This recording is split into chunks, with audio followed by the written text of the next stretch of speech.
Connaissez-vous les normes? Bonjour tout le monde et bienvenue à cette formation Connaissez-vous les normes? Je me présente, je suis Marie-Claude Drouin, secrétaire générale du Réseau Normalisation et Francophonie et je suis accompagnée aujourd'hui pour l'occasion de mon collègue Hassen Beng de l'Association sénégalaise de normalisation. Hassen est chef de programme évaluation de la conformité. Bonjour Hassen. Bonjour Marie-Claude, c'est un véritable plaisir de vous retrouver pour ces capsules de formation sur la normalisation, qui est le fruit d'une collaboration entre le réseau Normalisation et Francophonie et l'Association sénégalaise de normalisation. Tout à fait. Je suis vraiment contente de te retrouver, Hassan, et nous avons préparé pour l'occasion 3 webinaires, en fait, à l'intention des entrepreneurs de la francophonie. Le premier, celui d'aujourd'hui, connaissez-vous les normes? Le deuxième, pourquoi utiliser les normes dans votre stratégie d'affaires? Et le troisième, comment utiliser les normes? Alors, ces 3 capsules, ces 3 webinaires-là sont une présentation du ministère des Relations internationales et de la francophonie du Québec que nous remercions vraiment chaleureusement car c'est eux qui nous ont donné le financement pour nous permettre de travailler ensemble sur ces capsules. Alors, allons-y droit au but. Les normes, qu'est-ce que c'est? Alors, en fait, les normes, ça nous donne 2 clés d'action. La première, c'est que les normes, ce sont des outils d'intelligence économique. Elles servent à fixer la connaissance, la diffuser et s'assurer qu'on augmente notre productivité et ça nous donne accès au marché. La deuxième clé d'action des normes, c'est que ce sont des outils de diplomatie économique. On dit souvent qui fait la norme fait le marché. Alors, pour nous, les pays de l'espace francophone, influencer les normes, c'est des stratégies qui sont stratégiques et bénéfiques. Alors, Hassan, comme tu sais, on a préparé un quiz pour les gens qui nous écoutent et ça s'appelle « Connaissez-vous l'ISO ». Alors, voici Hassan, je te laisse la première question. Alors, pour la première question, c'est est-ce que les normes ISO, leur contenu, les exigences ou spécifications qu'on y trouve sont développées par les employés de l'ISO? Qu'est-ce que vous en pensez? Bonne question. Et non, les normes, contrairement à ce qu'on peut penser, les normes ISO ne sont pas développées par les employés de l'ISO. Les employés de l'ISO, leur travail, c'est de coordonner le travail des normalisateurs et des experts qui travaillent à élaborer des normes. Alors, ce sont eux qui coordonnent le système d'élaboration de normes. À toi. Pour la deuxième question, les normes ISO sont-elles d'application obligatoire ou volontaire? Ça aussi, c'est une autre bonne question. Alors, les normes ISO sont d'application volontaire. À la base, les normes ISO sont développées pour servir de meilleures pratiques. Elles peuvent être rendues obligatoires si elles sont insérées dans la réglementation ou si notre acheteur nous les demande. Alors, les normes ISO sont d'application volontaire, la réglementation est d'application obligatoire et les normes ISO peuvent être rendues d'application obligatoire si elles sont insérées dans la réglementation ou que notre donneur d'ouvrage nous les demande. La troisième question maintenant, combien y a-t-il de normes ISO publiées environ? Combien y a-t-il d'employés à l'ISO? Alors, l'ISO en quelques chiffres. L'ISO, c'est plus de 24 000 normes au catalogue. Alors, tout ce qui pousse ou est produit à peu près a une norme qui lui correspond. On dit qu'il y a 164 membres, c'est-à-dire que ce sont les organismes nationaux de normalisation de chacun des pays, 164 pays, qui sont membres de l'ISO. Il y a plus de 100 normes qui sont publiées à chaque jour. Et on dit aussi, ça c'est un chiffre qui m'impressionne toujours, chaque jour dans le monde, il y a plus de 20 comités de normalisation qui se réunissent pour élaborer des normes quelque part sur la planète. La quatrième question maintenant. Pensez-vous avoir le droit de vous rendre dans une réunion de groupe de travail de l'ISO pour développer une norme? Alors, la réponse, c'est oui. En fait, comme je vous le disais tout à l'heure, chaque jour dans le monde, il y a 20 comités de normalisation qui se réunissent pour élaborer les 24 000 normes. Alors, oui, vous pouvez, au travers de votre organisme national de normalisation, Si vous pensez que vous avez une expertise où vous pouvez contribuer à un sujet, vous pouvez participer à l'élaboration des normes ISO. C'est, comme c'est indiqué à l'écran, c'est un avantage très stratégique pour vous parce que ça vous permet d'être au cœur du travail des normalisateurs. Alors, la 5e question maintenant. Pensez-vous que l'ISO est une association de membres à but non lucratif? Alors, l'ISO est une organisation à but non lucratif. C'est une association dont le cœur de métier est d'élaborer des normes avec les experts et ses 164 pays membres. Alors, créée en 1947, organisation indépendante, non gouvernementale, un réseau mondial d'organismes nationaux de normalisation, 164 pays, et ça c'est important, un membre, un pays, un vote. Alors, le Sénégal a le même poids que les États-Unis quand il vient le temps de voter une norme à l'ISO.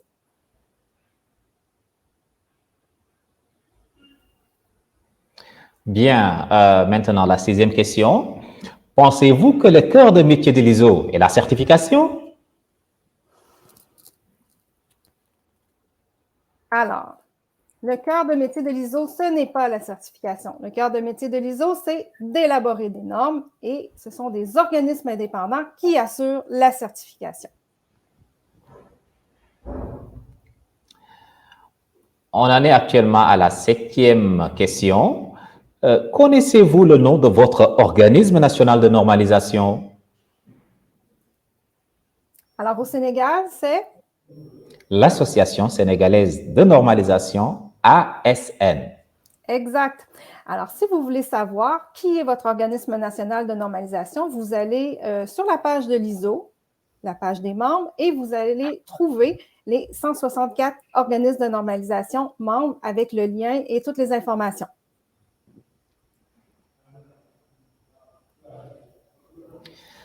Bien. Alors, pour la 8e question, avez-vous déjà répondu à une enquête publique sur une norme ISO ou une norme nationale? Alors ça, c'est quelque chose que trop peu de gens savent, mais il est possible de donner son avis lorsqu'il y a des enquêtes publiques à la suite de l'élaboration d'une norme. Il faut savoir qu'on crée une norme, ça nous donne un document technique et par la suite, c'est toujours mis à disposition du public pendant un certain temps pour donner les commentaires. Alors, il suffit d'aller sur le site de l'ISO ou le site de l'ASN pour trouver les projets de normes qui sont en élaboration et soumettre vos commentaires. Quelque chose à ajouter, Hassan? Oui, juste pour dire que l'enquête publique est une étape obligatoire lors du processus d'élaboration de normes, puisque ça permet à l'ensemble des parties prenantes du secteur donné de pouvoir donner leurs observations et leurs commentaires. Donc, l'enquête publique est obligatoire, je le rappelle, dans le cadre de l'élaboration d'une norme. Question numéro 9, l'avant-dernière question avant la fin. Pour cette question, je vais la reformuler ainsi.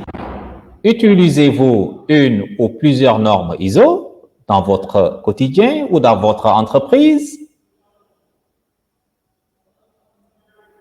Peut-être pas encore dans votre entreprise, mais très certainement dans votre quotidien, il y a des normes qui touchent à peu près tout ce que vous utilisez. Votre cafetière, votre téléphone intelligent, votre ordinateur, le tri des déchets, la salubrité alimentaire, du côté de votre entreprise, la fabrication de votre produit, etc.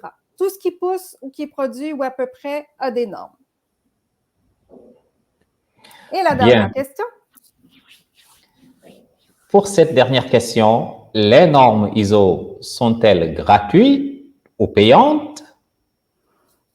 Une bonne question. Alors, les normes ISO sont payantes. Pourquoi elles sont payantes, les normes ISO? Ça peut paraître parfois un non-sens, mais c'est important. C'est important parce que l'ISO doit être neutre et indépendant. Alors, pour se financer, évidemment, pour faire 24 000 normes, ça prend beaucoup de travail. Pour se financer, il a besoin d'une certaine partie de financement et c'est via l'achat des normes et c'est utilisateur payeur. Alors, pour en savoir plus sur l'ISO, vous pouvez aller sur leur site web Oh, je suis allée un tout petit peu trop vite. Vous pouvez aller sur leur site web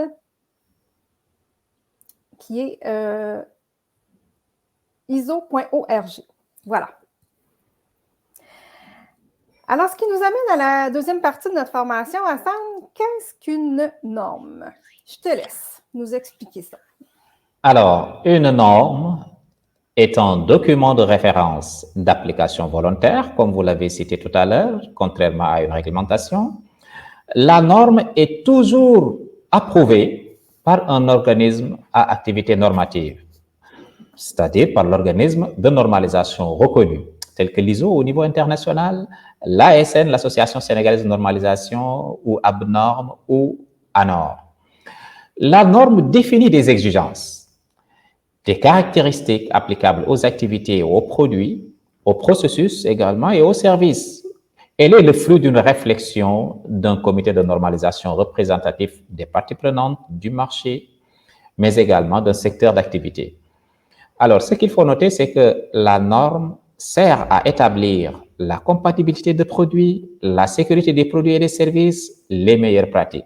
De manière générale, la norme n'est rien d'autre que la réponse à la question suivante: quelle est la meilleure façon de procéder? Tout à fait. Tu ne peux pas mieux résumer que cette question-là, Hassan. Je suis très d'accord avec toi. Maintenant, qui fait les normes et comment sont faites les normes? Alors, au niveau international, ce qu'il faut savoir, c'est qu'il y a des organismes internationaux de normalisation tels que la CI, la Commission électrotechnique internationale, qui élabore et publie les normes dans le domaine de l'électricité, de l'électronique et des technologies apparentées. Il y a également le SMIC, qui est l'Institut de normalisation et de métrologie islamique. Il y a l'ISO, l'Organisation internationale de normalisation, le Codex. Et au niveau national, nous avons les organismes nationaux de normalisation qui, pour la plupart du temps, sont membres de ces organismes internationaux de normalisation. Par exemple, l'ASN est membre à part entière de l'ISO. L'ASN est membre du SMIC, du Codex et participe également aux travaux de normalisation au niveau de la Commission électrotechnique internationale. L'Association sénégalaise de normalisation est membre fondateur d'ailleurs de l'Organisation régionale africaine de normalisation, et nous intervenons au niveau de la sous-région à travers les comités d'harmonisation des normes de la CEDEAO qu'on appelle ECOCHAB. Et le Codex, c'est pour quel secteur d'activité de normalisation? C'est pour l'agroalimentaire, le Codex. Bien. Alors, qui élabore les normes maintenant? Alors, beaucoup de gens font la confusion. Ce n'est pas les organismes de normalisation qui élaborent les normes. Alors, ces organismes, comme vous l'avez dit tout à l'heure, facilitent le cadre pour mettre en place les normes. Mais en réalité, les normes sont élaborées par les experts qui sont membres des comités techniques de normalisation mis en place par l'organisme de normalisation. Alors, ce qu'il faut noter, c'est que l'adhésion à ces comités techniques de normalisation est ouverte à toutes les parties intéressées. Et nous avons une composition équilibrée au sein des comités techniques de normalisation. Donc, vous pouvez avoir le secteur public, le secteur privé, les universités, les ONG, les associations de consommateurs, etc.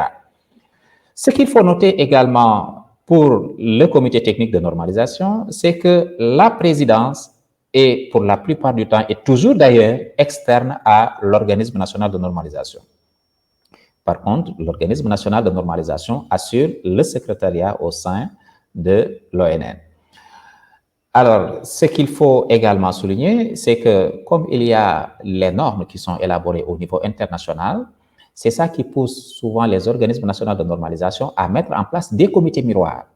Donc, les comités miroirs ne sont rien d'autre que des comités techniques qui suivent les travaux au niveau international et qui dégagent les positions nationales par rapport aux normes qui sont en cours de développement au niveau international. Donc, on élabore les normes au sein de comités miroirs composés des parties prenantes intéressées par le sujet, et c'est ce qui nous permet de dégager toute l'expertise. C'est exactement ça. Excellent. Et puis maintenant, qu'est-ce qu'il y en est pour l'évaluation de la conformité, ou souvent appelée certification? Alors, l'évaluation de la conformité, c'est une suite logique par rapport à la normalisation. Quand on met en place les normes, on s'attend à ce que les produits que nous fabriquons, les services que nous offrons soient conformes à ces normes. Alors, c'est ce qu'on appelle évaluation de la conformité. C'est toute activité visant à déterminer un produit, un objet satisfait aux exigences qui sont contenues au niveau d'une spécification. La spécification, en général, c'est une norme. L'objectif de l'évaluation de la conformité, de manière très pratique, c'est de garantir que seuls les matériels, les services sont sûrs et de bonne qualité et que c'est ces mêmes services qui sont vendus aux consommateurs et à l'industrie. L'évaluation de la conformité, vous l'avez cité tout à l'heure, donc la certification fait justement partie de l'évaluation de la conformité. Et c'est certifié par une tierce partie indépendante, donc ce n'est pas vous qui dites que votre produit est conforme, mais une tierce partie, ce qui donne encore plus de poids à vos arguments. Alors, en résumé, comment est-ce qu'on pourrait résumer l'importance du recours aux normes internationales? Hassan, je te laisse le mot de la fin là-dessus. Alors, les normes internationales, comme vous le savez, c'est des normes qui sont élaborées au niveau international par l'ensemble des membres de l'organisme international de normalisation. Donc, l'avantage des normes internationales, c'est que c'est des normes qui bénéficient d'un consensus mondial. Et aujourd'hui, l'importance d'utiliser ces normes internationales, c'est pour éviter ce qu'on appelle les obstacles techniques au commerce, tels que définis par l'OMC, qui sont souvent des obstacles inutiles qui causent des entraves par rapport à la libre circulation des produits. Tel que vous le voyez au niveau du schéma que nous avons présenté. Donc, si chaque pays élabore ses propres normes à lui, on aura des difficultés pour échanger. Donc, un produit peut être conforme à la norme d'un pays et ne pas être conforme à la norme d'un autre pays. Donc, c'est ce qu'on appelle les obstacles techniques et commerce. Et l'OMC, donc l'Organisation mondiale du commerce, a bien fait donc d'inciter les pays à se baser sur les normes internationales qu'ils vont adopter autant que possible au niveau national. Excellent. Alors voilà qui met fin à notre présentation. J'espère qu'on a piqué votre curiosité, que maintenant, vous connaissez mieux les normes. Si vous avez besoin de plus d'informations, vous pouvez vous rendre sur nos sites web respectifs où vous avez les adresses à l'écran. Et je vous invite aussi, si le cœur vous en dit, à aller écouter les balados que le RNF a produits. Vous allez sur notre site web, dans les contenus, vous cliquez balado. Ici au Québec, Hassan, on dit balado, mais je pense que chez vous, vous dites podcast. C'est exactement ça, podcast. C'est que nous, au Québec, on essaie de franciser le plus possible tous les mots qu'on utilise et pas utiliser les mots de la langue anglaise. Donc, si vous avez envie d'aller écouter nos balados, il y en a justement un balado, en fait, qui est sur une histoire d'une entrepreneure sénégalaise, là, le premier Mangue Hibiscus, une histoire de normes. Donc, je vous invite à aller écouter nos balados. En terminant, on remercie encore une fois le ministère des Relations internationales et de la francophonie du Québec qui a rendu possible ce webinaire. Et si vous avez des questions, vous n'hésitez pas à nous écrire. Hassan et moi, ça nous fera plaisir de vous répondre. Et vous avez les adresses ici à l'écran. Je suis allée une petite affaire trop vite. Et vous avez aussi nos médias sociaux. Et voilà, c'est terminé. Hassan, merci beaucoup. Et puis, on se dit, on se donne un rendez-vous pour notre deuxième webinaire. À bientôt.